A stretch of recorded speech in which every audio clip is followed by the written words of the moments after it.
dando início a mais um encontro de estudos aqui no Instituto de Cultura Espírita do Brasil, ICEB, a Casa de Deolindo Amorim, presidência de honra Jorge Andréa, para mais um encontro de estudos aprofundados do Espiritismo, esse o objetivo do seu criador encarnado, Deolindo Amorim, mas certamente um projeto do plano espiritual.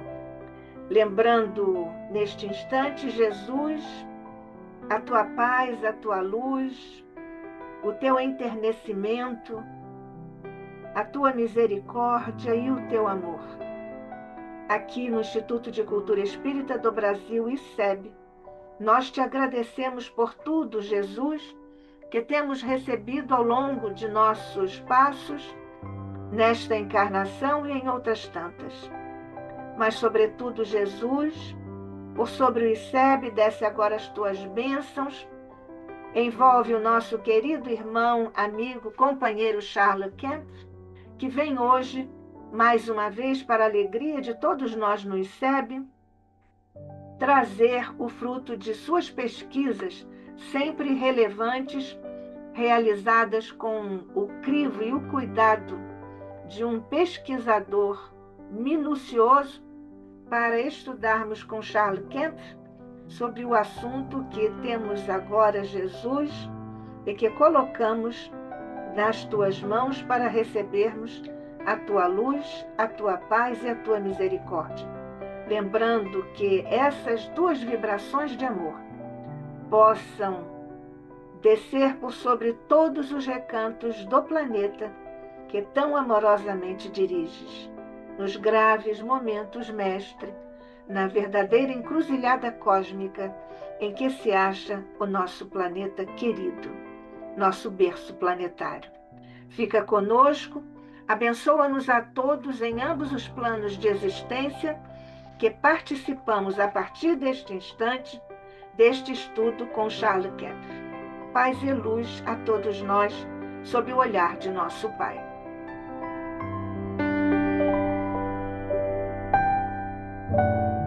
Bem, nós temos então mais uma vez nossa alegria, Charles Kemp, muito bem-vindo como sempre. Charles Kemp é engenheiro formado pela École Nationale Supérieure de Mines de Paris, está aposentado, contatou primeiramente o Espiritismo em 1986, é trabalhador no movimento espírita francês desde 1991 e internacional desde 1994. Dirige o Centre d'études spirites Léon Denis, em Mulhouse, na França, desde sua fundação em 1997. Foi membro do Comitê de Organização do 4º Congresso Espírita Mundial em Paris, em 2004. Foi membro da Comissão Executiva do Conselho Espírita Internacional de 2004 a 2016, secretário-geral do Conselho Espírita Internacional de 2012 a 2016 e responsável pela coordenadoria da Europa do Conselho Espírita Internacional de 2007 a 2018.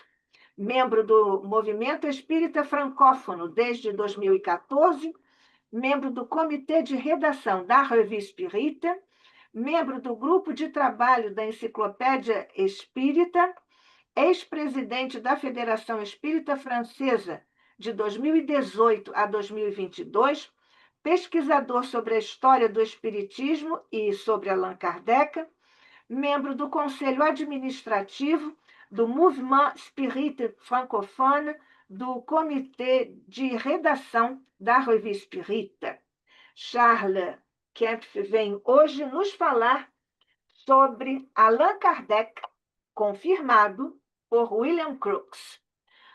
Charles Kemp, muito obrigada outra vez. O ICEB aqui agradecido mais uma vez por sua presença e por sua colaboração sempre preciosa para todos nós.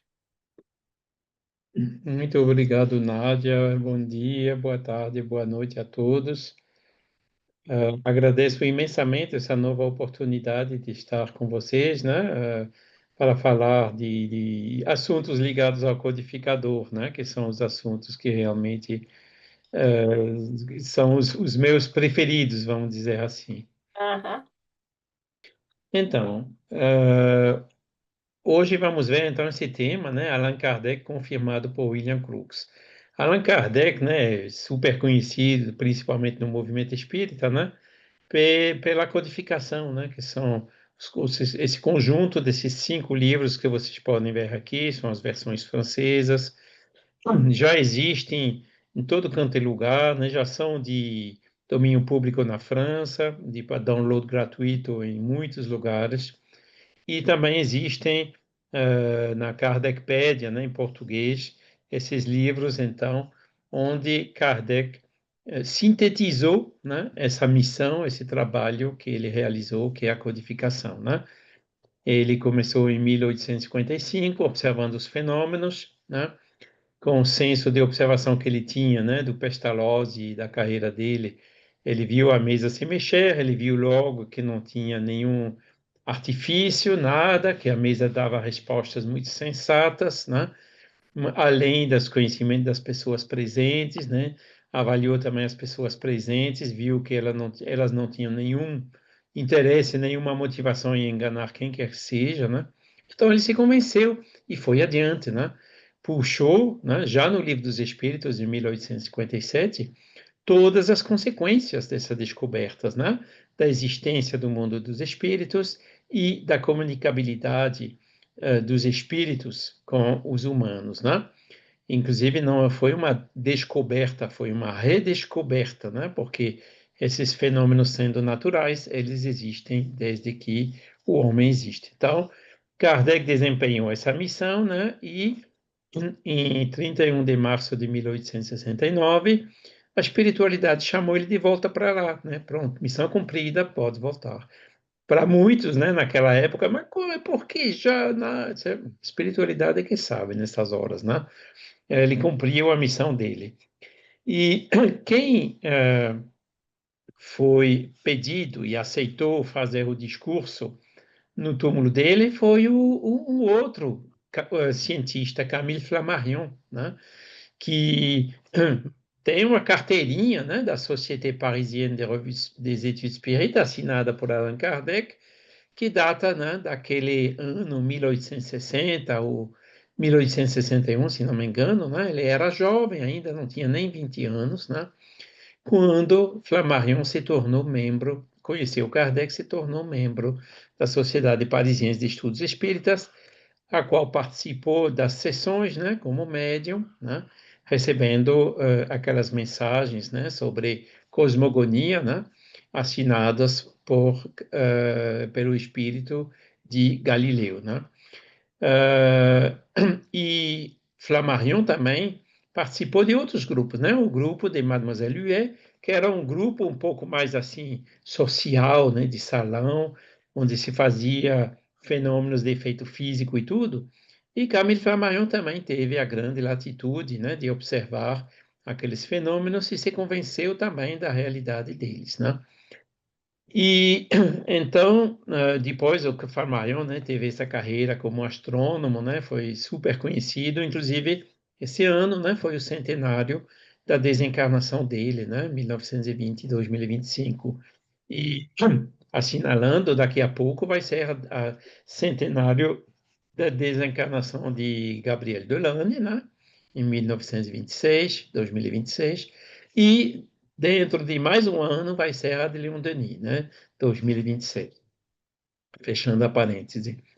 Então, nesse discurso de Camille Flammarion, no túmulo do Père Lachaise, né, é super interessante, né? Porque ele explica bem, né, a percepção dele do espiritismo, né? Como que ele via a continuação, né? E também a grande admiração que ele teve por Kardec, né? Ele diz aqui, né, o estudo foi lento e difícil, tem que entrar agora no período científico, né? Kardec não esperou que a ciência validasse os conceitos, né? Ainda bem, né? Porque senão, se este fosse vivo ainda hoje, ainda esperaria essa validação, né? Que a ciência oficial sempre encontra desculpas, né, para não validar e não aceitar a existência da alma e a comunicabilidade da alma com os humanos. E, graças a Deus, né, Kardec não esperou, ele foi adiante. Mas Flammarion diz, não, temos que entrar no período científico. Ele não está errado dizendo isso, né? Os fenômenos físicos sobre os quais a princípio não se insistia, né? Levitação, movimento de mesa e tudo, e assim por diante, né? Materializações que vieram logo depois, como a gente vai ver, né? Aonde tornar-se objeto da crítica experimental, a que devemos a glória dos progressos modernos e as maravilhas da eletricidade e do vapor. Esse método tem de tomar os fenômenos de ordem misteriosa a que assistimos para os dissecar, medir e definir. E foi exatamente o que fez William Crookes logo depois, né? Então, e interessante que Camille Flammarion ele fala aqui dos fenômenos e efeitos físicos. Ele não fala ainda dos fenômenos de efeito inteligente, né? Porque fenômeno de efeito inteligente é um pouco mais difícil de dissecar e de medir, né? Com instrumentos humanos. E ele continua dizendo, né? Isso nunca é demais lembrar que porque, meus senhores, o espiritismo não é uma religião, né? No sentido comum da palavra, né? Que 99% das pessoas entendem, né? Mas é uma ciência da qual apenas conhecemos o ABC. Passou o tempo dos dogmas religiosos e científicos, mas não passou ainda, porque ainda hoje a religião tem dogma e a ciência também tem dogma, né? O materialismo é um dogma da ciência. Vamos continuar. O sobrenatural não existe, né? Flammarion tinha visto isso também já, né? O sobrenatural de hoje é o natural de amanhã, né? As manifestações obtidas com o auxílio dos médiuns, como as do magnetismo e do sonambulismo, são de ordem natural e devem ser severamente submetidas à verificação da experiência, né? Não há milagres, né? Assistimos ao alvorecer de uma ciência desconhecida. Quem poderá prever a que consequências conduzirá no mundo do pensamento o estudo positivo dessa nova psicologia? Então, Flammarion estava claramente aqui aberto, né, para essas pesquisas, reconheceu, né, se convenceu da realidade dos fenômenos, né, as forças naturais desconhecidas, né, a primeira edição data de 1865, ou seja, 4 anos antes desse discurso, né, e teve várias revisões, né, até a desencarnação de Flammarion. Continuando, a comissão me ofereceu a sucessão de Allan Kardec como presidente da Sociedade Espírita, né, parisiense, né? Recusei, e é verdade, né? Sabendo que 9/10 dos seus discípulos continuariam a vê-lo durante muito tempo como uma religião e não como uma ciência, e que a identidade dos espíritos está longe de ser provada. Isso foi a grande dúvida de Flammarion até o final da vida dele, né? Será que foi o espírito de Galileu que me ditou aquelas mensagens, ou será que elas vieram de mim, né? Eu já tinha capacidade de escrever aquilo com os meus conhecimentos, né? Aí eu imagino ele conversando com Kardec, né? Kardec dizendo: é justamente porque você teve os conhecimentos que Galileu se comunicou por você, né? Mas Flammarion, infelizmente, nisso, né, na própria mediunidade dele, de efeitos inteligentes, continuou na dúvida até a desencarnação dele, né? Depois da desencarnação, aparentemente mudou de opinião, né? Mas da realidade desses fenômenos ele foi convencido, né? Ele também da existência dos espíritos e também da comunicabilidade. Em 1910, né, ou seja, 40 anos depois, né, Flammarion escreve: os discípulos de Allan Kardec pouco modificaram a sua fé. A maioria ainda recusa a análise científica, que, no entanto, é a única que pode nos instruir com precisão. Então, é um apelo que ele lança aqui, né? É fazer caridade, é necessário, né? Assistência social, muitas coisas. Agora, fechar completamente a porta para as investigações científicas é um erro, é um erro. Mesmo que os cientistas tenham preconceito e tudo mais, né? O espírita tem que ter esse seguir o exemplo que Kardec deu, né? E foi o que Flammarion quis e por isso que ele recusou, né, tomar a sucessão de Kardec. Agora, depois de Flammarion, né, inclusive Flammarion ele falou uma coisa interessante. Ele disse, ainda bem que Kardec não esperou a validação científica, né? Quantas lágrimas o Espiritismo não secou, né? Se não fosse puxar as consequências éticas e morais e filosóficas até o fim, o Espiritismo não seria hoje o que ele é, né? Kardec sabia que ele não queria esperar, que ele não devia esperar essa validação, né? E hoje sabemos que essa validação ainda pode demorar um certo tempo, né?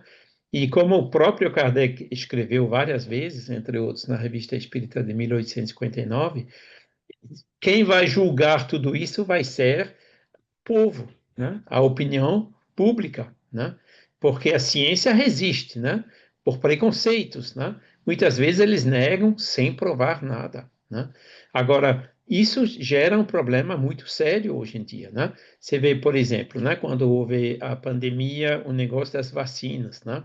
Muita gente recusa a vacina, né? Rejeita a autoridade científica. É porque tem os lobbies, a indústria farmacêutica, tudo mais, né? Falta de desinteresse, falta de neutralidade, né?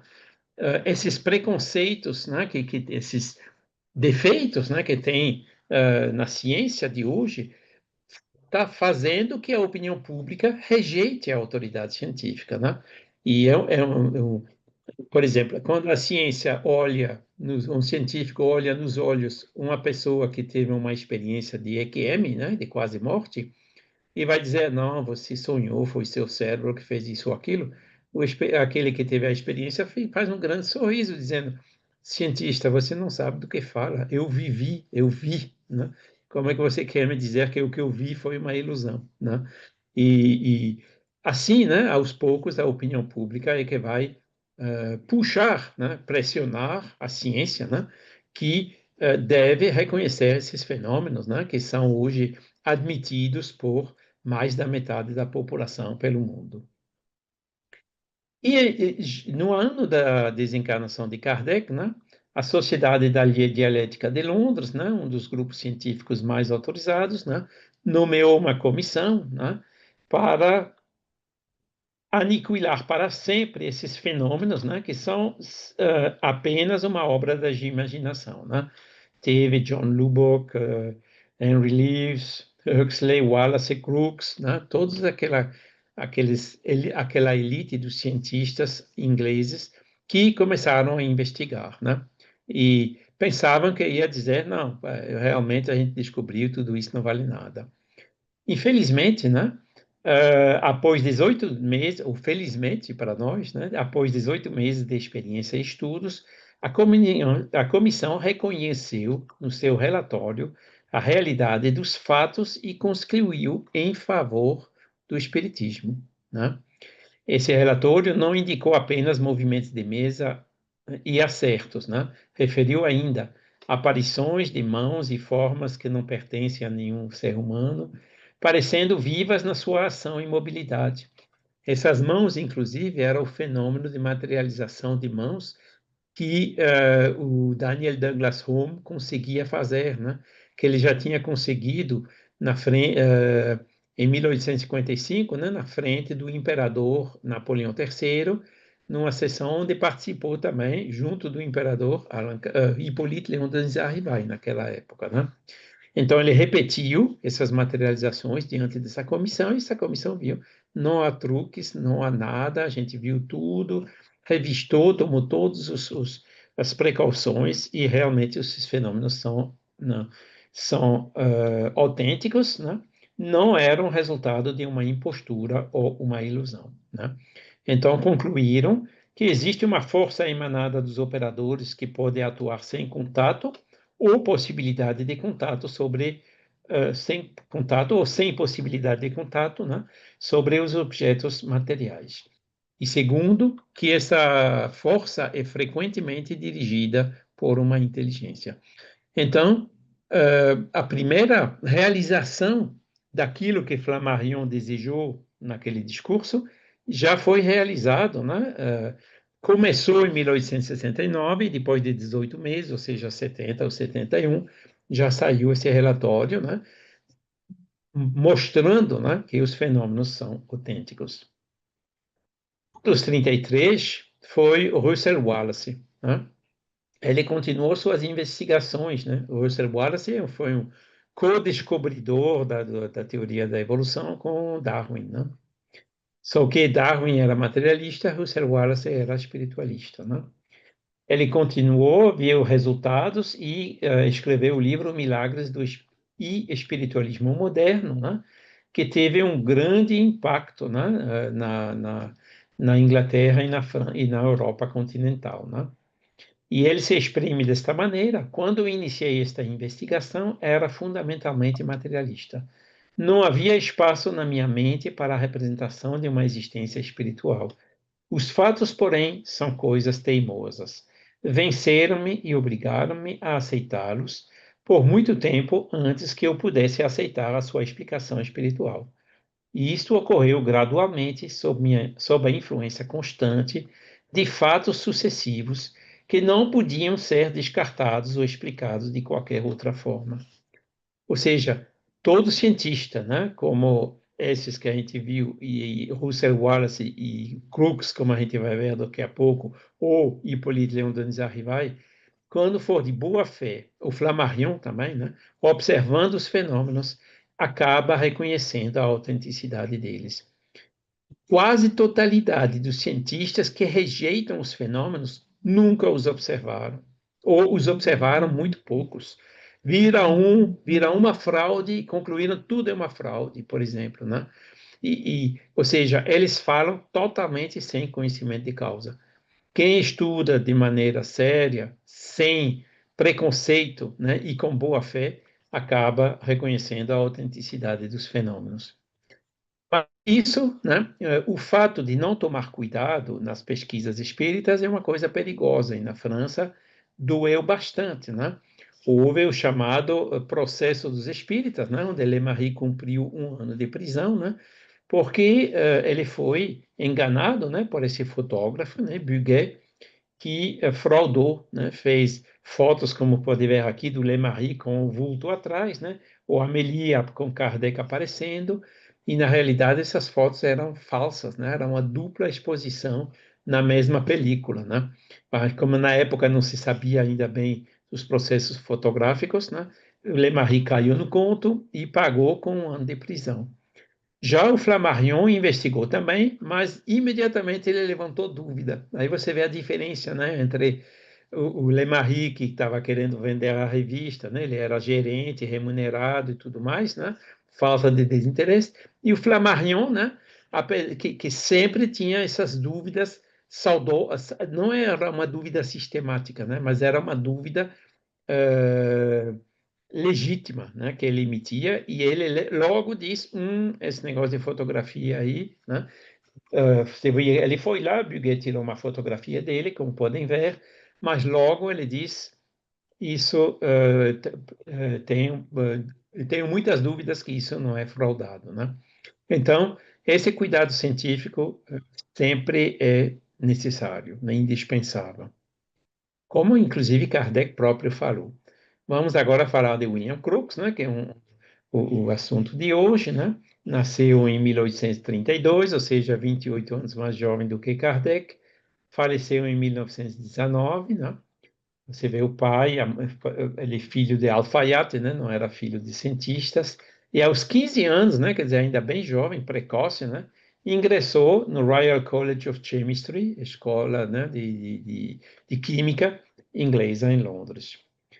Ele descobriu o tálio, né, que é um dos elementos da tabela de Mendeleev, né, periódica dos elementos, em 1861. E o tálio tem essa propriedade de ser um elemento radioativo, né? Ele inventou o radiômetro, né?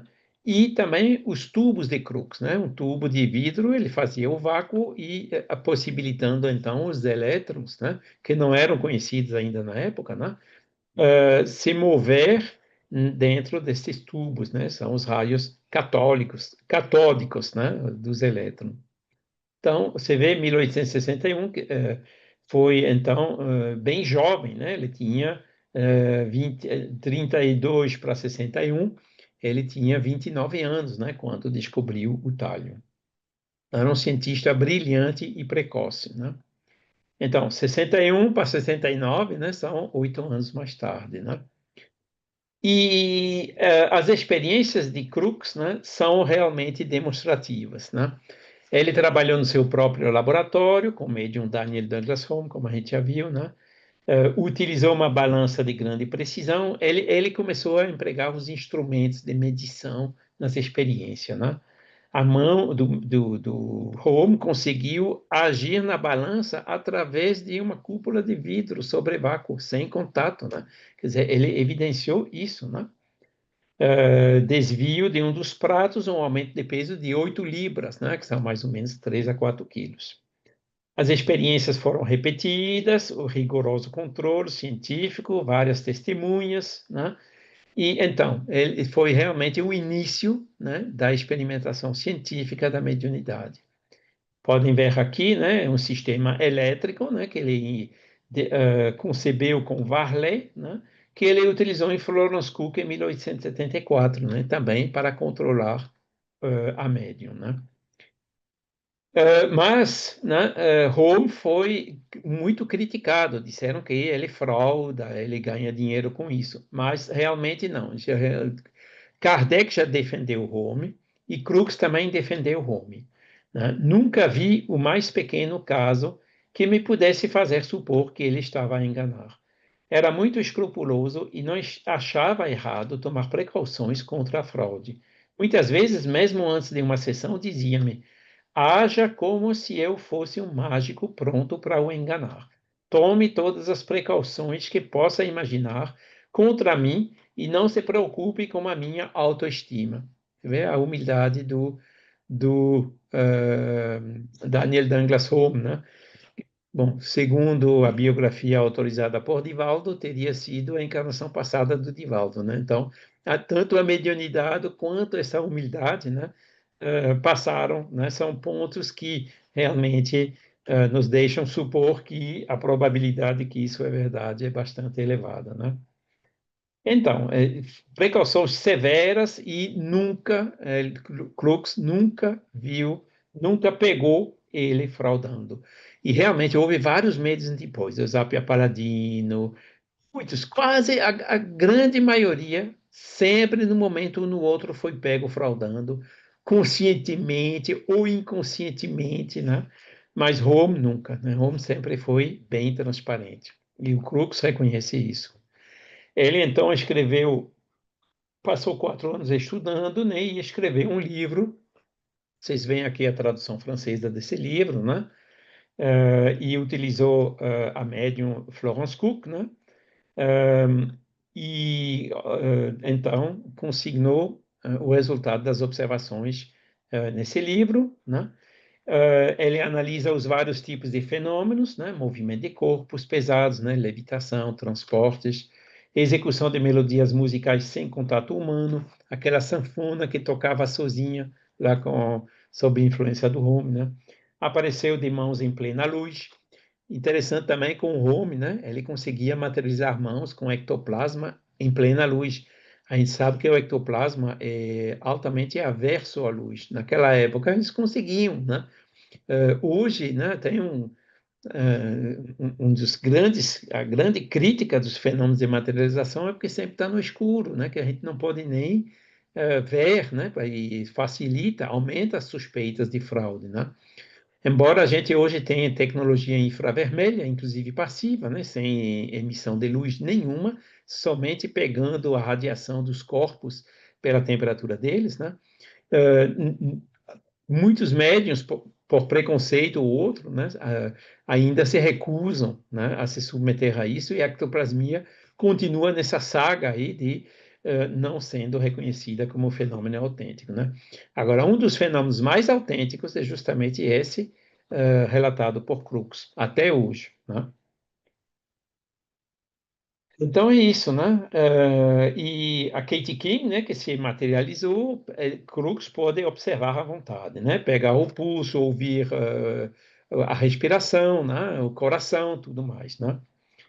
E uma das fotografias mais interessantes, segundo Crookes, é aquela em que estou ao lado de Katie. Ela está com o pé descalço num ponto específico do chão.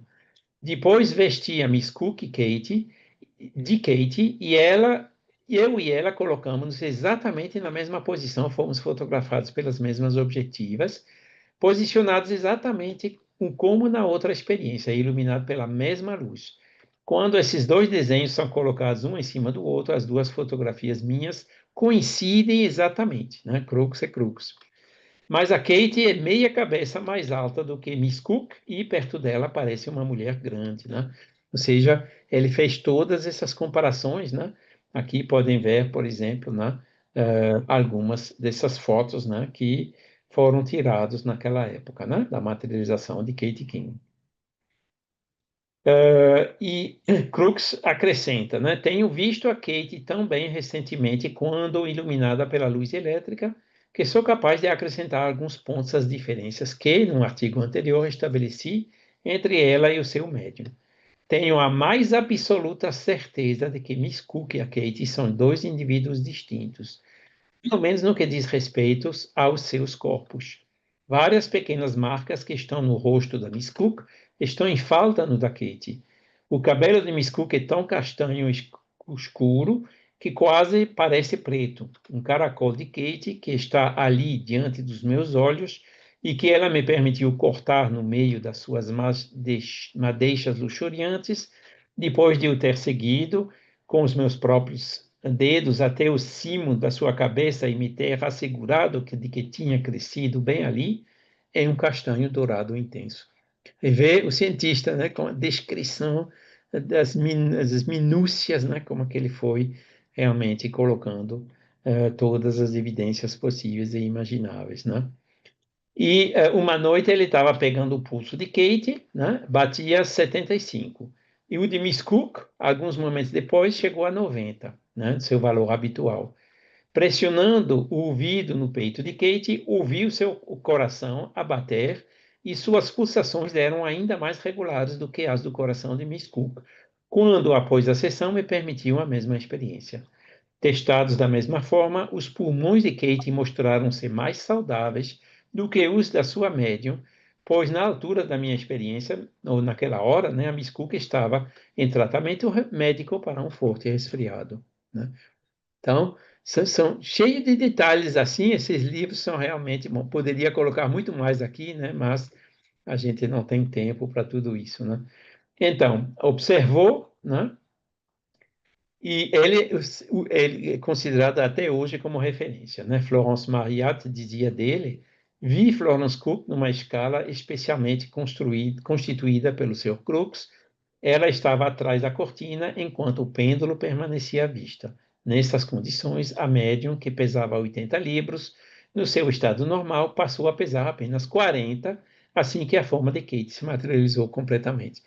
Então, isso parece, assim, detalhe, né? Mas é fundamental, né? Isso mostra que o ectoplasma é matéria que sai do corpo físico, matéria do corpo físico do médium. Perdeu a metade do peso a menina, né? Aí ele tentou pesar Kate King e não bateu exatamente as 80 libras, né? Porque nesses fenômenos sempre pode haver fenômeno de levitação, pode haver ectoplasma aqui e ali que não é usado na materialização e tudo mais, né? Mas um fato é que o corpo do médium, a médium sentada numa balança durante a experiência, perdeu a metade do peso, né? William Crookes, na sua obra, dá também conta de fenômenos de raps, né, de os golpes, né, não vou ler tudo, detonações no ar, esses fenômenos que são assim tão comuns, né, são os mais comuns, né, desses fenômenos de efeito físico que ele também observou.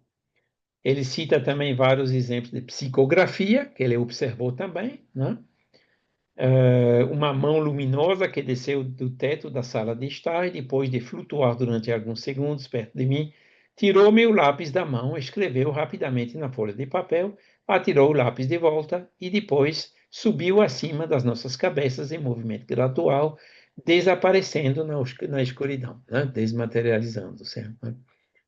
Então, bom, não é psicografia, né? Mas é mais o que a gente chamaria de escrita direta. E a última sessão é bem emocionante também, né? 19, 23, né? Quando Miss Cook, que no início ela não queria fazer essas experiências, acabou aceitando, mas com o tempo, né, depois desses anos de experiência, se apegou, né, a Kate King, né? E tinha as duas conversando, né? Ou seja, o médium cedendo o ectoplasma e ficando consciente até, né? Podendo conversar. Bom, provavelmente foi uma conversa mais do perispírito para o perispírito, né? Com a pessoa, com a Kate, né? Que se serviu dela, né? Para se materializar, se despediu dela, né? Não vou ler tudo, mas é bem interessante, né? Como ele explica tudo isso, né? As roupas diferentes que elas tinham e tudo mais, né?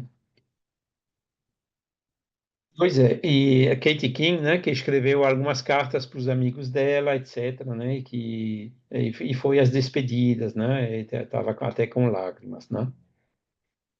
Então, né, deixo alguns segundos para vocês poderem ler.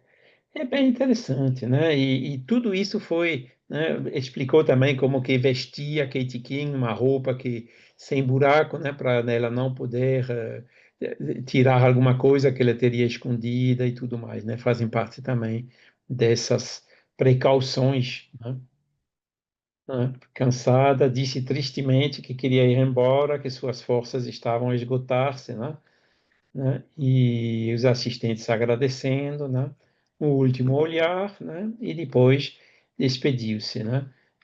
Florence Cook dizia, não, fica mais um pouquinho, e Kate diz, minha querida, não posso, a minha missão foi cumprida, Deus te abençoe, né? E aí, então, essa foi a conto, né? Da última sessão, né? Desse episódio, Florence Cook com Katie King, né? Que fez que William Crookes fosse assim tão reconhecido. Então a gente vê aí Crookes confirmando Kardec, não é? Kardec nunca tinha visto uma materialização completa, né? Não usava a palavra ectoplasma naquela época ainda, né? A palavra ectoplasma só veio algumas décadas depois, com Charles Richet, né? Na década de 80, o fim de 80, o início de 90, né? E Kardec só tinha observado as mãos, né? Que quando ele descreve, pega a mão desaparece, né? Ela vem, te aperta e depois é que nem ela se desmaterializa na realidade, né? E isso Kardec tinha observado. Não tinha observado de materializações completas, mas em vários lugares na codificação ele escreve se pode materializar uma mão, pode materializar um corpo todo, né? E Crookes o fez, né? Crookes o fez. Eu não sei se Crookes leu Kardec ou não, né? Naquela época, a Anna Blackwell já tinha começado a traduzir os livros de Kardec para o inglês, mas provavelmente todos não tinham sido traduzidos ainda, né? E o Crookes talvez não tivesse acesso, né? Então isso é mais um elemento, né? Como Crookes não conhecia Kardec, né? Ele veio, experimentou, observou e deu mais força a essa confirmação, né? Da base que Kardec nos legou na codificação. Então, William Crookes pronunciou-se sobre esse ponto de forma precisa. A inteligência que dirige esses fenômenos é, por vezes, manifestamente inferior à do médium e está frequentemente em oposição direta aos seus desejos. Ou seja, não é um simples desdobramento, dupla personalidade, coisa assim. A personalidade é completamente diferente, né? Quando se demonstra uma determinação em fazer algo que não pode ser considerado razoável, vejo mensagens insistentes a serem dadas, convidando-o a pensar novamente. Isso também confirma que não são as pessoas que fazem os experimentos que influenciam o fenômeno pelo pensamento, né? Porque o fenômeno, os espíritos, resistem a essa influência dos experimentadores, né? E ele termina dizendo: a inteligência é por vezes de tal natureza que nos leva a crer que não emana de nenhuma das pessoas presentes, né? Uma inteligência que é fora das capacidades das pessoas presentes, uma língua desconhecida, enfim, são também, né, esses elementos que Kardec observou e que Crookes também observou, confirmou, né? E após 6 anos, então, né, de experimentação, na década de 1870, né, sobre o espiritualismo, durante os quais criou todos esses dispositivos para medir e tudo mais, né? Felizmente, esses dispositivos não foram conservados. Eu vi numa revista inglesa, né, uma crítica de uma instituição que a tinha, né, e que os destruiu, parece que foi entre as duas guerras, coisa assim, né? Pena, né? Porque senão a gente poderia verificar esses instrumentos ainda hoje, mas tudo bem. Né? E ele escreveu a respeito desculpa, é o português do Portugal aqui, né? De factos espiritualistas. Não estou a dizer que é possível, estou a dizer que é, né? Essa famosa frase bem conhecida, né? E outra frase, tendo-me assegurado da realidade dos fenômenos espiritualistas, seria uma covardia moral recusar-lhes o meu testemunho. Então, William Crookes foi um cientista honesto, íntegro, né, que aceitou mudar a opinião dele, né, que varreu seus preconceitos e se inclinou diante dos fenômenos naturais que ele teve, então, durante 6 anos, a possibilidade de observar e de investigar. Né? Ele foi, que nem o Flammarion, por sinal, né, apesar das dúvidas de Flammarion, fundamentalmente honesto. E vamos ver agora o que Gabriel Dolan pensa de William Crookes, né? Finalmente, vemos nas experiências de Crookes que o espírito materializado é, em todos os aspectos, um ser que vive, temporariamente, como se tivesse nascido na Terra. O seu coração bate, seus pulmões funcionam, ele anda para frente e para trás, fala, estica uma madeixa do cabelo. Seu perispírito tem, portanto, em si tudo o que é necessário para criar todos esses órgãos, com uma força e a matéria emprestada do médium, e o florescimento completo é o florescimento completo do fenômeno. Então, baseado nas experiências de Crookes, Delany foi lá e puxou e foi adiante. Você vê como, sem falar do perispírito, né? Crookes, por essas observações, né, confirmou a teoria espírita do perispírito, certo? O perispírito que tem pulmões, que tem coração, né? Que tem olhos, que tem, né? Porque o perispírito é o molde, né, do corpo, da embriogênese e é o molde que nos mantém vivos com tudo funcionando, né? Mesmo que o espírito não precisa dos olhos para ver, não precisa dos pulmões para respirar, não precisa de tudo isso, o perispírito dele tem tudo isso, né? E nos fenômenos de materialização, né? Tudo isso se consegue observar novamente, né? E o Gabriel Delany, né, super reconhecido a Crookes, né, de ter trazido essas observações que confirmam também a teoria de Kardec do perispírito. Continuando, né, eu vou rapidinho também aqui, né, movimento de corpos pesados, com contatos, mas sem esforço mecânico, fenômenos de percussão e outros sons de mesma natureza, né, os golpes, alteração do peso corporal, né, fenômenos de levitação ou de esterilização do ectoplasma, movimentos de objetos pesados sem contato, né, psicoquínese, como se diz hoje, né, mesas e cadeiras retiradas do chão sem que ninguém lhes toque, né, levitação de mesas e de cadeiras, levitação de corpos humanos, que aconteceu com Home frequentemente, né? Ponto que num dia lá ele saiu, estava levitando na cadeira, saiu pela janela, né? E entrou pela janela do quarto vizinho, né? E se pousou lá, né? Um fenômeno que aconteceu com Home naquela época. Movimentos de objetos a grandes distâncias, né? Aparições luminosas, aparições das mãos, escrita direta, né? Formas e figuras de fantasmas, né? E manifestações complexas que parecem impor a hipótese de uma inteligência orientadora, autônoma e distinta do médium. Né? Quer dizer, esses fenômenos de efeitos físicos revelam uma inteligência, né? Que nem Kardec observou nas primeiras observações, logo, né? De mesas girantes em 1855, 1856. Tudo isso confirmado por Crookes. Depois ele foi criticado. O que o Crookes não levou de crítica, que foi uma coisa terrível. Era um cientista, né? Se interessou por um assunto reconheceu honestamente, né, mostrou os resultados da pesquisa dele, mas com isso contrariou muitos cientistas, colegas dele, que tinham esse preconceito materialista. Até hoje o Crookes leva coro da parte dos cientistas, né? Quando você escuta um cientista hoje, ele diz: ah, mas Crookes, ele era químico, ele conhecia, né, os elétrons e tudo mais. E assim que um cientista sai da área de competência dele para estudar alguma coisa assim, ele faz qualquer coisa que é absolutamente sem, não é séria, né? Até hoje, o Richer também levou esse mesmo tipo de crítica, né? Mas o Crook ficou firme até o fim, né? Se ele no Congresso de Chicago, né, em 1893, ou seja, mais de uma década, uns 15 anos depois dos experimentos dele, se for informado de boato que está a circular, de que me retiro das minhas declarações quanto à realidade dos fenômenos espiritualistas, porque desde então percebi que fui enganado, tenha a minha total autorização, mais ainda, e peço-lhe que se oponha a estas falsas afirmações da minha parte com uma negação enérgica e completa. Ou seja, ficou até o fim.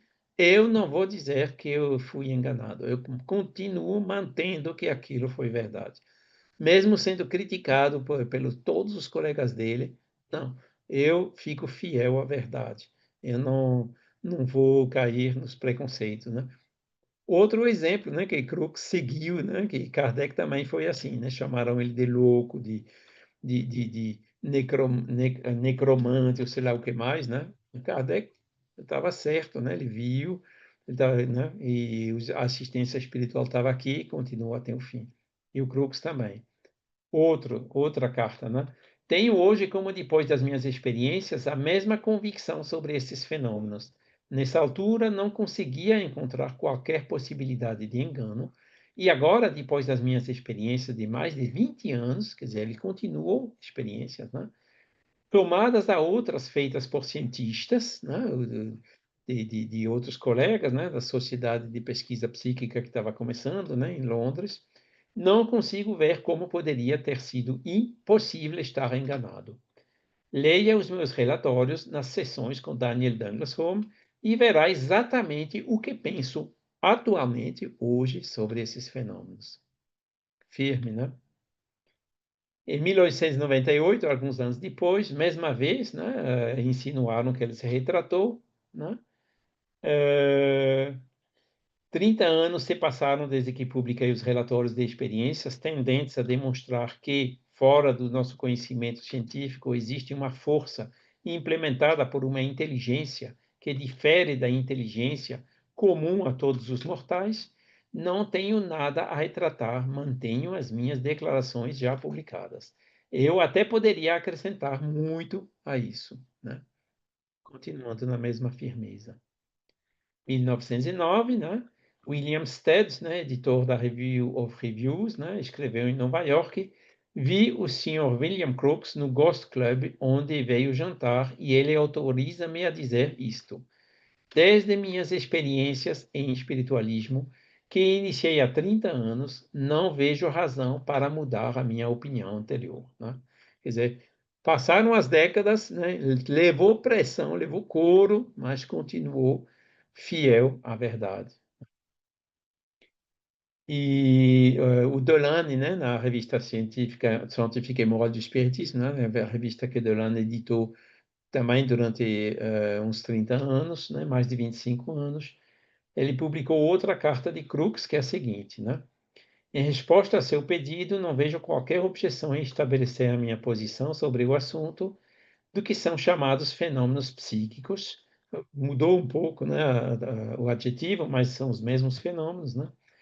E em afirmar de novo, como há 40 anos, né, quando empreendi a minha investigação, que me mantenho fiel ao que escrevi e não tenho nada a retratar. Na minha opinião, esses fenômenos dão ainda mais força às opiniões de vários dos meus colegas e amigos da Sociedade de Investigação Psíquica, né, de Londres, né, a SPR, que veem nestes factos a prova de que uma existência de outra ordem se segue à existência humana e que, em determinadas circunstâncias, podem existir comunicações entre este mundo e outro. Quer dizer, você vê que cada vez ele vai um passo mais adiante, né?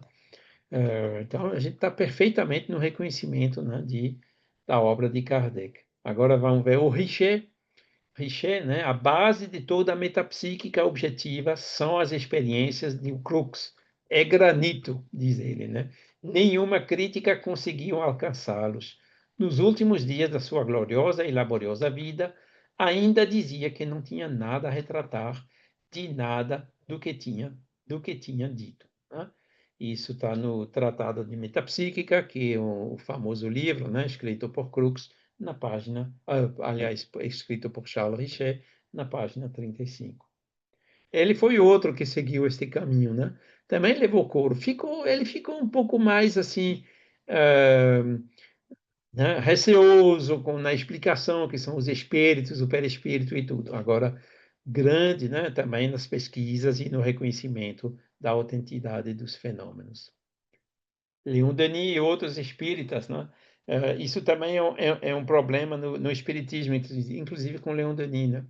Porque Crookes descobriu o estado radiante da matéria, que ele chamava na época. Mas isso é simplesmente a radioatividade, né? Os elétrons, né? Os raios alfa, beta, gama emitidos pelos corpos radioativos, né? Disseram, agora a gente está muito próximo do perispírito, né? Bom, eles eram um pouco otimistas, né? Porque na realidade não é bem isso, né? Porque radioatividade ainda são fenômenos materiais, né? Não são, a ciência ainda está longe do perispírito, né? Mas com outros pesquisadores como William Crookes, né? Realmente a gente vai chegar mais perto, né? Isso é sobre Crookes. Vou falar rapidamente também, né? Falei um pouquinho do Lemarie, dos desvios, né? Falam também de como que o movimento espírita continuou depois de Kardec, né? O primeiro congresso internacional puramente espírita foi esse, né? De Barcelona, 1888, né? Onde realmente foi um congresso genuinamente espírita, né? Lemarie participou. E Lemarie se engajou dizendo, né, diante do sucesso desse evento, vamos fazer no ano que vem um congresso em Paris, 1889, né? Porque era o centenário da Revolução, né? Construção da Torre Eiffel, Exposição Universal, né? E realmente organizou, né, Lemarie esse congresso, mas ele abriu muito o leque, né? Participaram espíritas, mas também ocultistas, né, que nem o Papus, né? Teosofistas, né? Maçons, etc., né? E o presidente do congresso, né, esse Júlio Derminat, foi um jornalista que não era espírita, né? Aí a gente vê logo, né, que dentro do movimento espírita começou a diluir as coisas, né? Misturar com né, tudo e seu contrário, né? A teosofia, por exemplo, né, que rejeita a mediunidade, ou não rejeita a mediunidade, mas diz que a mediunidade a gente entra em contato não com espíritos, mas com elementais, né, com umas formas aí que inventaram que existiria no mundo espiritual, né? Ou seja, há umas contradições assim flagrantes, né? E nesse relatório, né, que vocês podem fazer download gratuito lá na Enciclopédia Espírita, né? A gente vê bem essas contradições. Embora os espíritas tinham, assim mesmo, naquela época, ainda a maioria, né? Quer dizer, Crookes, acho que defendeu melhor Kardec do que os próprios espíritas, né? Que já diziam na época, Kardec já é ultrapassado. Ultrapassado o quê? Eles é que são ultrapassados hoje, mas Kardec ainda hoje não é ultrapassado, né? Ele é até ainda adiantado sobre o tempo, né? Pelo menos é a minha opinião, né? Porque a gente ainda está longe de compreender tudo, né, que ele nos legou. Em 1900 foi a mesma coisa, né? Tinha a sessão espírita, que foi a mais extensa também, mas tinha também sessão magnética, hermética, teosófica, né? Aqui tem uma lista dos congressos que eu consegui compilar, né, daquela época. Podem ver o de Barcelona, de Paris, Londres, Paris de novo, e tem vários outros, né, inclusive a FSI, que é a Federação Espírita Internacional, né, que fizeram todos esses congressos até recentemente, né, nos anos 70, 80, né, E depois houve os congressos, já alguns em Brasília, né? O Congresso de 1989, né? Com participação da Espanha, da América Latina. Houve um congresso em Liège, né? Que na época existia a Confederação Espírita Europeia. Depois houve um congresso em São Paulo, né? Organizado conjuntamente com a Fiesp, a FEB, participação da AME e tudo mais, né? E depois aqui eu listei os congressos do SEI, mas que são muito mais fechados, né? A Federação Espírita Internacional, que tinha aqui nos anos 20 e 30, né? Até os anos 70, tinha os espiritualistas modernos ingleses, né? Junto com os espíritas. Há também algumas divergências, né? Nem todos os espiritualistas modernos acreditam na reencarnação, né? E eles admitem, né, aceitam que o médium, né, possa ser remunerado, pelo menos pelo tempo que ele consagra ao trabalho da mediunidade, né? Então, isso são dois pontos que o Espiritismo já não aceita.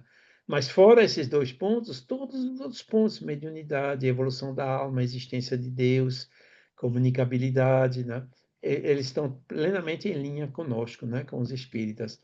Infelizmente, né, todos esses congressos aqui de 90 dos anos do final do século passado, né, foram sem esses espiritualistas, e os espiritualistas continuam fazendo congressos também separados, embora na maioria é na Inglaterra mesmo ou na Escandinávia.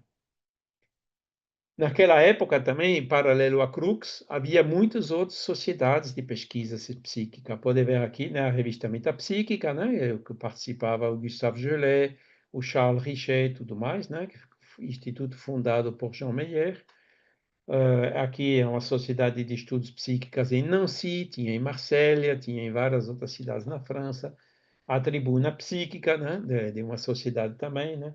Os Anais das Ciências Psíquicas, já em 1891, né, relatavam todos esses fenômenos.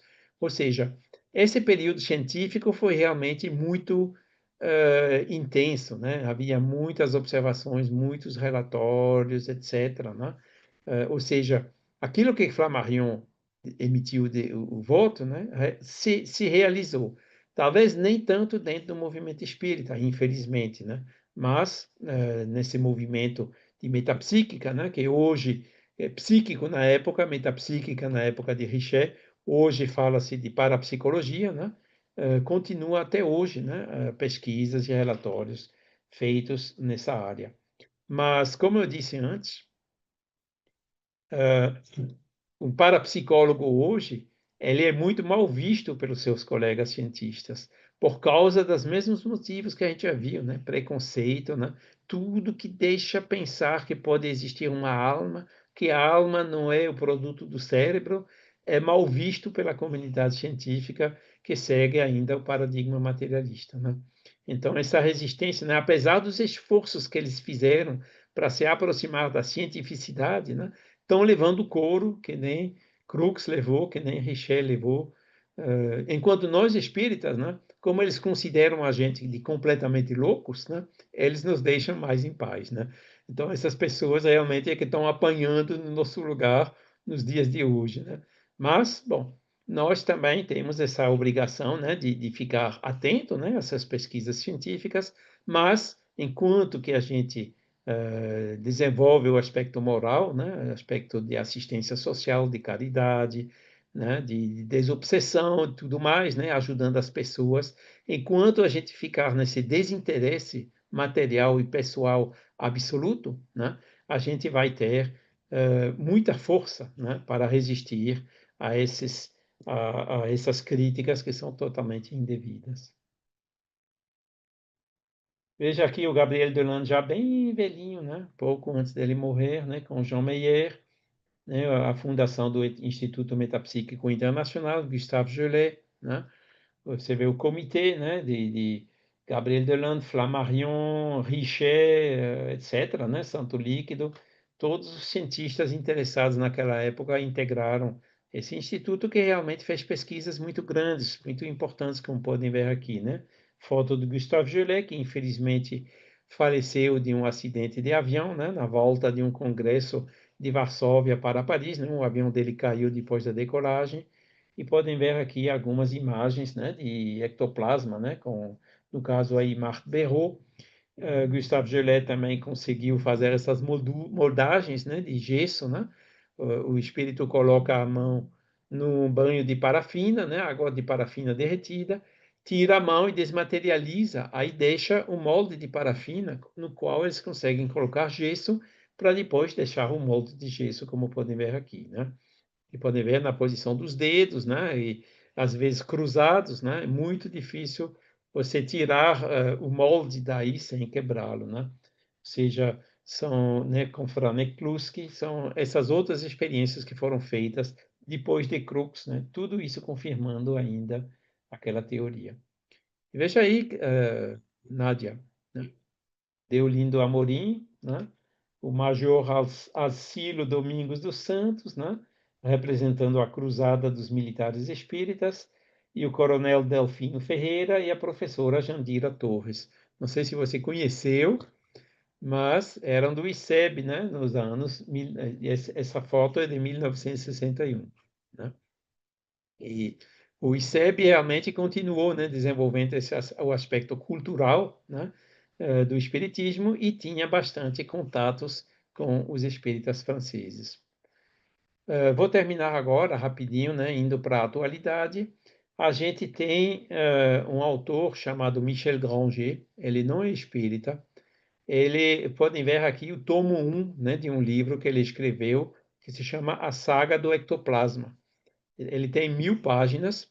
Ele fez um tomo 2 que também tem 1000 páginas, e está terminando agora o tomo 3 com outras 1000 páginas.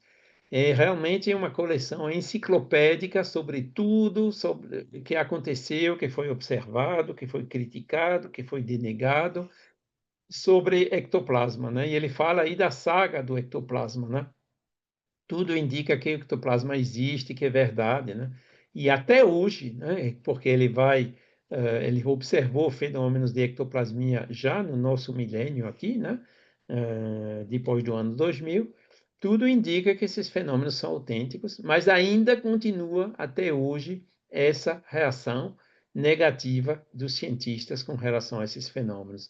Ainda continua com esse problema de trabalhar no escuro, né? Na escuridão, ainda continua com esse problema de médiums, né, que recebem dinheiro para produzir os fenômenos, porque são raros, né, que, por vezes, né, são pegos fraudando, né? Ou seja, passou um século, mas a coisa não avançou muito, não, né? E por isso que quando Flammarion ou outros, né, disseram que o espiritismo será científico ou não será, não foi Kardec que disse isso, por sinal, né? É uma frase que muitas vezes é atribuída a Kardec, mas não é dele. Le Marie usou, Flammarion usou. Será? Eu pergunto, né? O espiritismo continua aqui, né? Mesmo que baixou um pouco aí nas pesquisas do IBGE no Brasil, né, passou de 2,2 para 1,8, né, por cento da população espírita, representa milhões de pessoas, né? E pelo mundo todo, né, entre os espíritas, os simpatizantes, os espiritualistas e tudo mais, vai lá para 20, 30 milhões ou mais, né? Ou seja, o espiritismo continua aqui, né? Quem rejeita, quem bloqueia tudo isso, né, ainda é o ser humano, né? Seja lá ele cientista ou seja lá ele com espírita ou espiritualista, mas com falta de desinteresse. Se a gente realmente segue as bases e os conselhos que Kardec nos deu, né, não há dúvida, não há dúvida que o espiritismo, né, vai, como força da natureza, né, vai acabar sendo aceito, né? Mas tudo depende do humano, né? O humano que está atrasando a chegada disso dentro da humanidade, né? É isso que nós temos realmente que vigiar, e fazendo também a autocrítica nossa, né, para não repetir esses erros do passado. Quanto tempo tem ainda, Nádia? Acho que chegamos no fim já, né?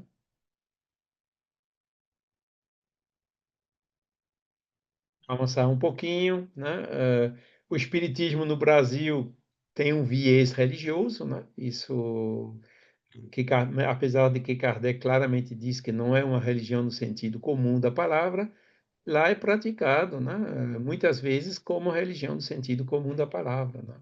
Mesmo com o pretexto que é uma religião no ponto de vista sentido filosófico, né? Depois, quando você vê as atitudes, elas não são religiosas do ponto de vista filosófico, são mais religiosas do ponto de vista da compreensão humana, né?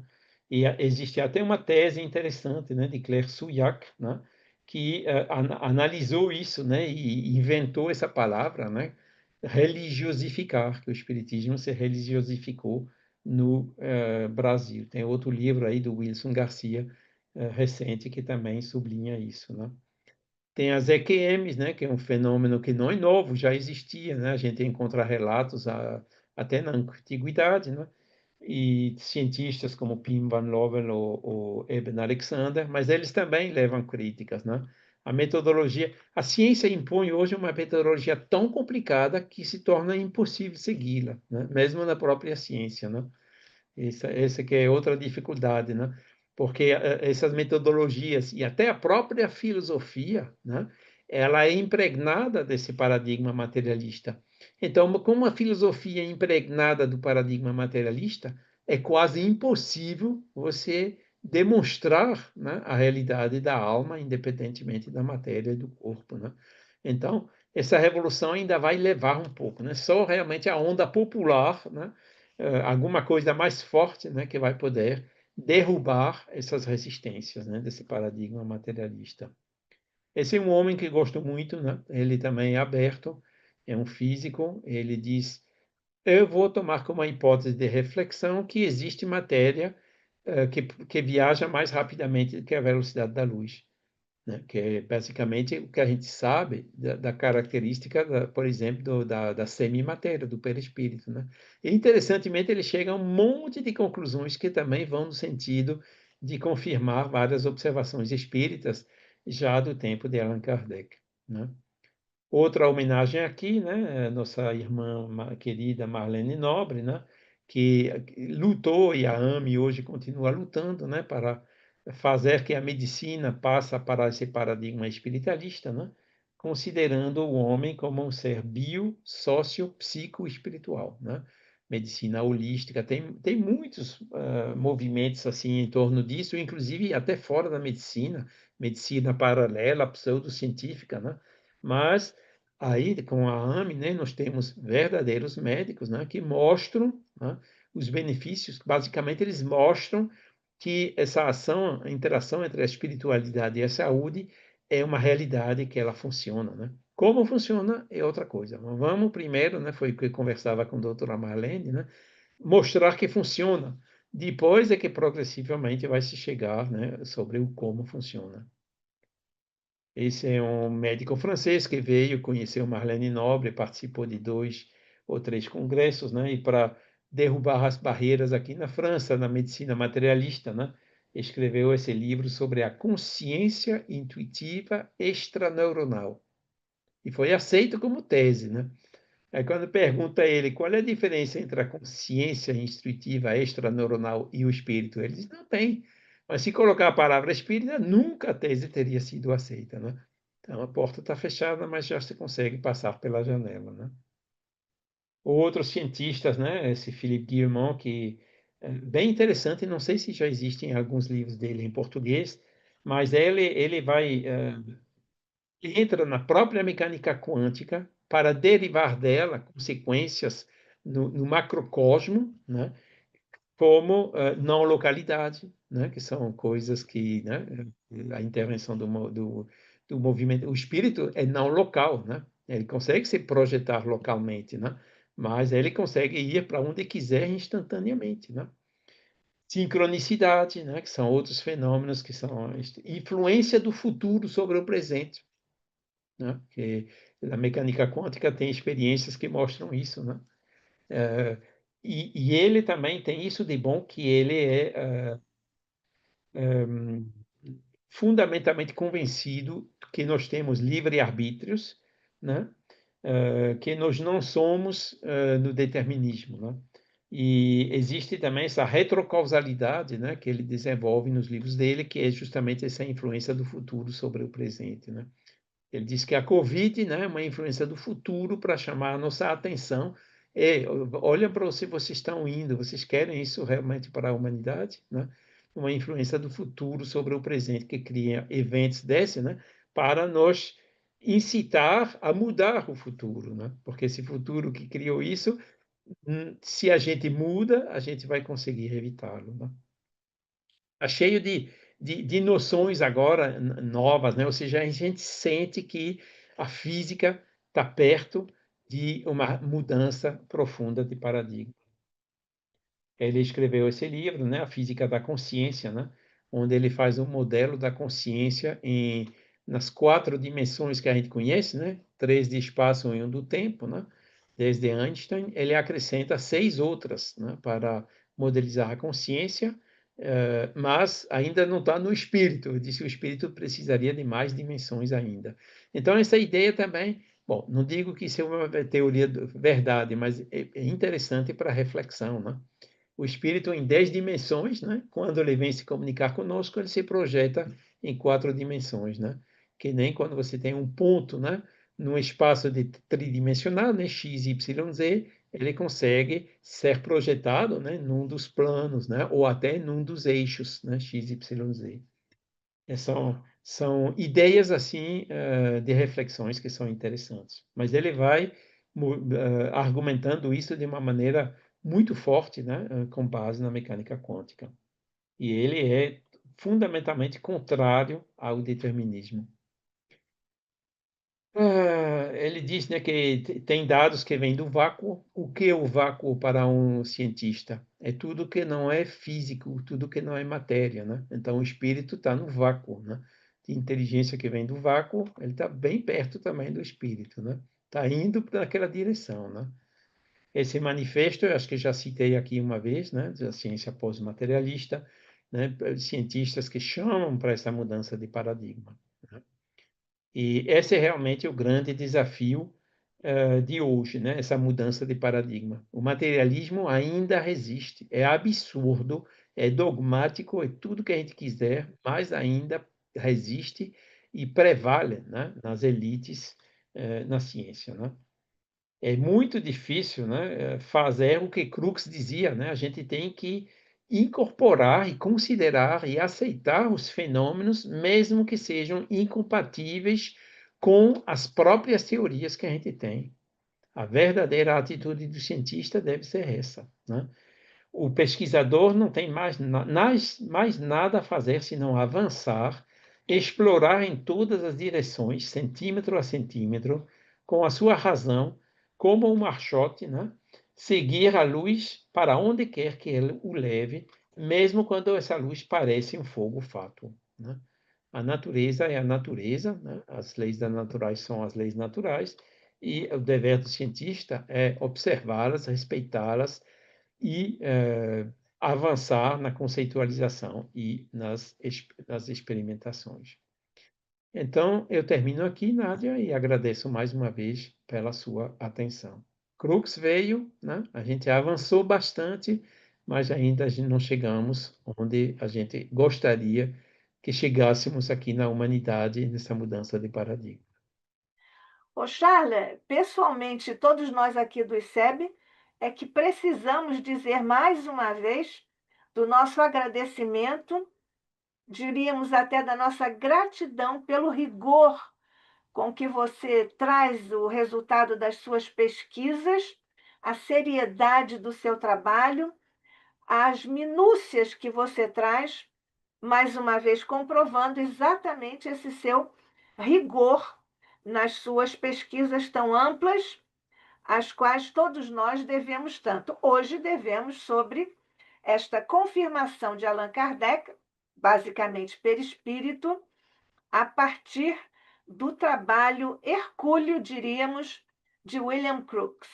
E você pontuando tão profundamente, eu diria, entusiasticamente, como eu também estou fazendo agora, a seriedade, a hombridade, a coragem e a resiliência científica de William Crookes. Então, nós é que agradecemos muito a você, o Charles. Agora, algumas coisinhas aqui que me ficaram. O, o ectoplasma, na época de Kardec, que não era assim chamado, etc., era do interesse do plano espiritual, do ponto de vista do planejamento da, da codificação, né, do processo de codificação, de trazer à humanidade este conhecimento. Você acha até que ponto o plano espiritual mesmo queria que isso fosse conhecido? Pois é, esses fenômenos de ectoplasmia não acontecem sem uma grande equipe espiritual por trás. Sem eles, não funcionaria, ou seria muito perigosa para o médium, vamos dizer assim, né? É necessária uma equipe imensa do plano espiritual, né, para assegurar que tudo ocorra bem. Do ponto de vista dos nossos olhos, né, é uma questão extremamente importante, né? Sobre a gente refletir sobre as propriedades da matéria, principalmente as matérias que compõem os seres vivos, certo? Porque, veja só, no ectoplasma, muitas pessoas dizem, não, mas é porque é uma materialização, é uma condensação, a matéria, semimatéria que se transforma temporariamente em matéria, que volta para semimatéria. Tudo indica que não seja assim, né? Você viu, eu mostrei a experiência do peso do médium, né? Ou seja, o ectoplasma é uma matéria que vem do corpo físico do médium. Então, como é? Você vê, você está aqui, Nádia, né? Eu estou aqui com pulmão, com ossos, com músculos, com Graças a sangue, Deus, né? com gordura, com tudo mais, né? Metade de tudo isso sai, vai lá, pode ser moldado por um espírito que quer se materializar, e depois, quando terminou, volta para o mesmo lugar onde estava. Como é que pode? Porque a gente sabe, né, que o corpo humano é carbono, oxigênio, hidrogênio, né, 70 e tantos por cento de água e etc., né? A gente sabe que são átomos materiais, né? Como é que pode tudo isso escapar, né, do nosso corpo, né, e, em termos assim de segundos, voltar para o mesmo lugar? Né? É uma pergunta extremamente, né? Quem é que já refletiu corretamente sobre isso, né? Aí falam de estólise, falam de, né, outros processos que assim semelhantes observados na medicina. Pode ser uma pista, né? Mas só nisso eu acho que é uma coisa, né, absolutamente. É por isso que é incrível, né? Por isso que os espíritos eles sabem que é muito prematuro, porque a gente está longe ainda para conceitualizar tudo isso, né? Mas a partir do momento que a gente, né, os cientistas, os médicos, os biologistas, começarem a refletir seriamente diante de fenômenos desses, com certeza os espíritos voltarão, né, para provocar os fenômenos que permitirão a essa conceitualização avançar e se fazer. Quando o tempo será chegado, né? Quando é que vai ser isso? Será que vai ser Ninguém agora? sabe. Será que vai ser ainda daqui a 1 ou 2 séculos? Só Deus sabe, né? Só Deus sabe. Mas é um chamamento que eu faço aqui de considerar esse fenômeno como observado pelo Crookes. A gente pode dizer, não, eu não vi, então não é.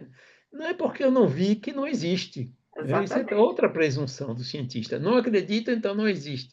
É outra presunção. Né? Deus, ele está aí. Né? Os fenômenos, eles estão aí.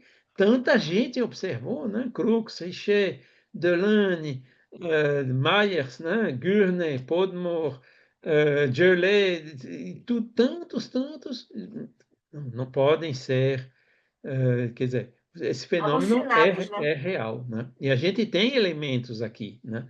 Falta ainda umas coisas, por exemplo, o dia que a gente estiver pronto com câmara infravermelha, coisa assim, de observar melhor, com certeza os fenômenos também vão começar a se Observe. reproduzir para a gente avançar um pouco, né?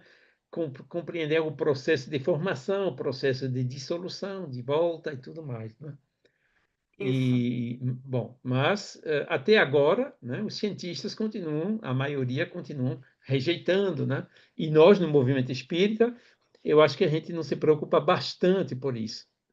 Caridade, sim, sem dúvida. Assistência social, sem dúvida, né? Enxugar lágrimas, sem dúvidas. Mas não só. Vão também Mas o fazer segundo avançar a mandamento é ciência e o mundo, né? o segundo mandamento é instruí-vos, né? Então, é Pois isso é, mesmo. pois é. Charles, quando nós vemos assim algumas pessoas presunçosamente dizendo eu não acredito, isto não existe, eu te pergunto assim, essas pessoas, você já viu um átomo? Já pegou um átomo?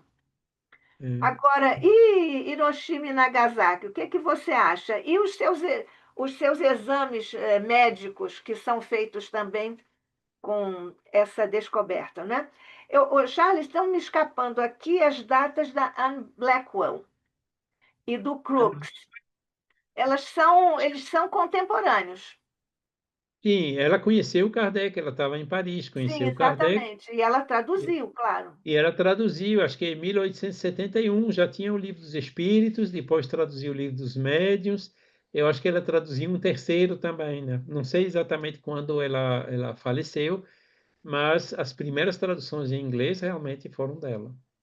Logo na década que seguiu Kardec. Ela começou a traduzir, inclusive, com Kardec vivo, né, que ele Ainda autorizou. é você pessoalmente. É só, não estou te pedindo para se comprometer como pesquisador, não. Mas pessoalmente você acha que há uma tendência de Crookes ter lido Blackwell? Eu acho que não, porque acho que quando o Blackwell publicou os livros, ele pode ter lido depois, entendeu? Uhum. Provavelmente, né? Mas não sei. Eu acho que quando ele começou a observar Home, Blackwell não tinha traduzido nada ainda para o Mas inglês. o Holmes já era um prato feito, né? O Home, ele rodou, né, naquela década lá, né, nos 50, né? Inclusive Home teve um papel fundamental para que Kardec fosse trabalhar em paz, né, sem ser incomodado pelo imperador. Ao contrário, né, Kardec foi protegido pelo imperador Napoleão III, né, graças a Home, né? Foi Home que experimentou, convenceu o imperador da realidade dos fenômenos, a imperatriz também, Josefina, e ó, Deixaram vários Kardec em episódios, paz. né, onde Napoleão dizia, deixa ele fazer, né? Protegia Kardec, autorizou a sociedade e tudo mais, né? Isso. Isso é Havia muito lindo. policial infiltrado, verificando o que estava fazendo, né? Havia É. tudo isso, né? Mas sempre deixavam ele fazer, Você citou a graças a obra, Roma, né? graças a Roma. Você citou a obra em que o Divaldo assumiu essa encarnação. Sim, a biografia de Anna Landi, É? é, Mas foi ela foi ele, autorizada por Divaldo, né? E lá está ele claramente autorizou. escrito, né? Ele autorizou. Tá, tá bem. É. Tá bem. É, você também colocou ali no meio das suas citações o que o Leon Denis, você ficou assim subentendido que o Leon Denis não entendeu bem o fluido vital, foi isso? Não. Leon Denis, ele se precipitou em afirmar que o estado radiante da matéria era um passo para a conceitualização do perispírito, Uhum. a conceitualização científica, né? Porque a conceitualização espírita já existia. Ou, melhor dizendo, uma conceitualização para a semimatéria, entendeu? Hum. Mas não foi porque o estado radiante da matéria hoje é conhecido como radioatividade. Então, tudo isso é material, não é semimaterial ainda. Semimaterial ainda é mais uma etapa mais Foi adiante. esse o ponto em que o Leon Denis ficou enganado, se enganou. Ele foi que nem Precipitado. hoje, por exemplo, você vê, descobriu-se a antimatéria, tem espírita que dá, a antimatéria é matéria do espírito. Não é, não Não é. é, não é. Tem algumas precipitações assim, por excesso de optimismo, vamos dizer assim, né? Aham. Não era de errado, quer dizer, Não, não, pelo amor de Deus. Quem são hipóteses que são lançadas, né? de maneira prematura, que nem, por exemplo, a mecânica quântica, né? O negócio quântico aparece também hoje muito, né? O neutrino, por exemplo, né? Diz que o neutrino, pronto, a gente fica mais perto do espírito. O neutrino ainda é uma partícula material que, embora seja limite, né? Que tem a velocidade um pouquinho abaixo da velocidade da luz, né? da luz. Mas bom, que a pesquisa científica continue, deve continuar, mas sem mudança de paradigma, dificilmente vai conseguir entrar na conceitualização da semimatéria. Uhum. Agora, o ectoplasma, né, é realmente uma porta que pode, né, permitir essa passagem. Você citou e mostrou aquela foto, nós agradecemos muito, a foto lá do ICEB, não é isso? Com a Tem professora muitos desses, na Jacita e revista tudo mais. francesa dos anos 60, lá, Foi. Deolindo Amorim, né, que escrevia, porque correspondia lá com O Forestier e Diolindo, tudo mais, né? Eles eram muito próximos. o Diolindo tinha muitos correspondentes lá na Europa, É, não é? Inclusive, quando nós começamos a fazer a edição da revista Cultura Espírita, do ICEB, e agora também nessas lives, nós fazemos questão de trazer companheiros de outros fusos, justamente para seguirmos Deolindo, que é sempre um caminho para nós seguirmos, né? Iluminando, levando a todos nós para os caminhos de SEB, né? e o que facilitava a comunicação é que eles falavam perfeitamente francês, né? Sim, sim. Uma grande cultura o Deolindo, não é isso?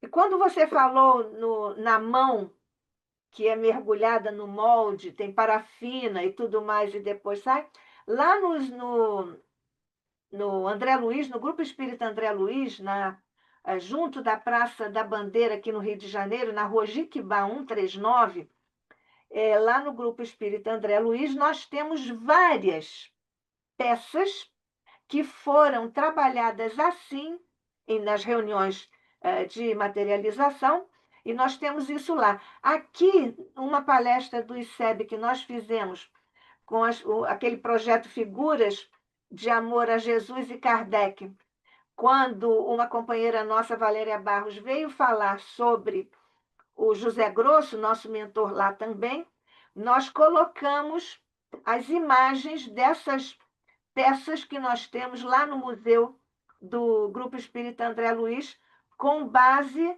nessa, digamos, técnica de os espíritos mergulharem, terem um molde ali na parafina, no gesso, etc. Por Sobre a exemplo, questão. o Instituto Metapsíquico Internacional ainda existe hoje, né? E o pessoal de lá eles fizeram experiências, agora sem espíritos, sem materialização, né? Colocaram eles as mãos, né, dentro da parafina, né? Uma vez, duas vezes, fizeram testes para ver a espessura, depois fizeram exercícios, né? Colocando óleo na mão para ver se conseguisse sair sem quebrar o molde e tudo mais, né? Quer dizer, tentaram refazer. Conseguem razoavelmente, mas não conseguem fazer exatamente daquela maneira, né? Aquela Como maneira saem as somente peças com todas, desmaterialização, né? então, como saem essas peças. Você também ficou assim, colocado rapidamente, a questão é uma pena que nós estamos terminando, os médiuns recebem dinheiro. Lá em Sim. França, nos Estados Unidos, em algumas partes mesmo, os médiuns recebem dinheiro. É isso na França também ainda, né? No movimento espírita, não. Sim, Tem médiuns que fazem comércio da mediunidade, vidência, né? Mas, e às vezes dizem que são médiuns espíritas, né? Quando é, eles dizem médium espírita, significa que eles não falam somente do futuro, não, né? Eles falam com entidade defuntos conhecidos da pessoa, né? Eles usam a palavra espírita nesse sentido. Agora eles cobram, né? É um comércio dele e eu diria nem todos são honestos, né? Tem uns charlatões é verdadeiros ali verdade. dentro, embora tenha outros que são mais honestos, embora eles cobram, né? Uns que dizem, desculpe, hoje não vem nada, não sai nada, e deixa a pessoa partir sem pagar, não garante, entendeu? Uhum. Agora, outros têm menos escrúpulos, né? Mas Pois é. nós, no movimento espírita, nós realmente não admitimos isso. E nesse livro, esse terceiro tomo, né, que vai sair daqui a pouco, da saga do ectoplasma, está Eu ia muito te claro perguntar que se eu... você leu algum tomo, pelo menos os três. Pois é, porque estou relendo, estou fazendo a releitura, né? E Aham. a gente está terminando agora a releitura do tomo 3. Eu vejo que o maior problema desses experimentos no recentes é isso, é o dinheiro, falta de desinteresse, ciúme do médium, de um grupo, de uma instituição para outra, tudo mais. E isso prejudica demais, né? Isso me conforta enormemente no conselho de Kardec, repetido por Denis, que o melhor nesse tipo de experimentos com os espíritos é o desinteresse pessoal e financeiro absoluto. Para finalizar, você citou o Jean Mayer, né? John Mayer, ja. Meyer, você lê Meyer, é. É, no início do, dos 1800, foi um alemão, não é isso? Um Mayer também, que trabalhou a questão da energia. Esse Jean Mayer, que você fala Meyer en français, é, tem essa ligação com o Mayer lá da Alemanha e da energia? Eu acho que é pouco provável, porque Meyer, na Alemanha e na Suíça, é um pouco que nem Silva ou Santos no Brasil.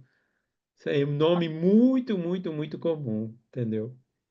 Então, por isso que eu acho... Ele é suíço, na realidade, né? Ele nasceu na Suíça, perto de Lucerne, na Suíça. Esse E, Jean pelo que Meyer, eu saiba, ele não tem parentesco com esse com, Maia, não. Por com sinal, tem outra novidade que eu espero que vai se concretizar daqui a pouco, né? Na Biblioteca Nacional de França, a gente achou fotos que foram tiradas nesse congresso de 1925 em Paris, dirigido por Léon Denis. o Leon E agora, Denis. mais recentemente, descobri que existe um vídeo. Ah, você vai trazer isso aqui para o ICEB, não vai? E daí atrás, tem os problemas para tirá-lo dali, mas pelo menos indo ali a gente poder ver, visualizar o vídeo. Se realmente o vídeo for bom, vou ver se eu consigo os direitos, né, para colocar isso de domínio público assim que for possível. Aí vai conseguir que você consegue tudo. Então, meu amigo Charles Kempf, querido amigo, querido pesquisador, amigo do ICEB, companheiro querido, muito obrigada. De Pessoalmente, nada. sempre te digo isso, e com toda a gratidão do ICEB por tudo que a sua presença nos traz de enriquecimento e a simplicidade, a didática, a forma direta com que você traz e abre com tanta generosidade, todo o conjunto das informações de que nós tanto usufruímos pelo seu tempo, pelo seu esforço. Nós todos muito agradecidos, Charles Kempf, sempre aqui no ICEB. Muito obrigada. Eu que agradeço imensamente. Muita paz a Obrigada. todos. Nós vamos agradecendo então Jesus pela presença desse amigo querido, desse pesquisador importante, desse espírito tão leal à divulgação do teu evangelho, da tua mensagem, principalmente através do nosso amado codificador Allan Kardec e do movimento espírita e das consequências do maravilhoso trabalho de Allan Kardec. Tudo isso, Jesus, na pessoa de nosso irmão Charles Kempf, nós te pedimos que o ilumines, o protejas, o envolvas, sempre em todas as instâncias da sua existência. Graças te damos, Mestre, pelo ICEB, pelos mentores do ICEB, pelos nossos mentores e por tudo com que tens, Mestre amado, pavimentado nossas existências. Assim seja, sob a graça e o olhar de nosso Pai, hoje e sempre.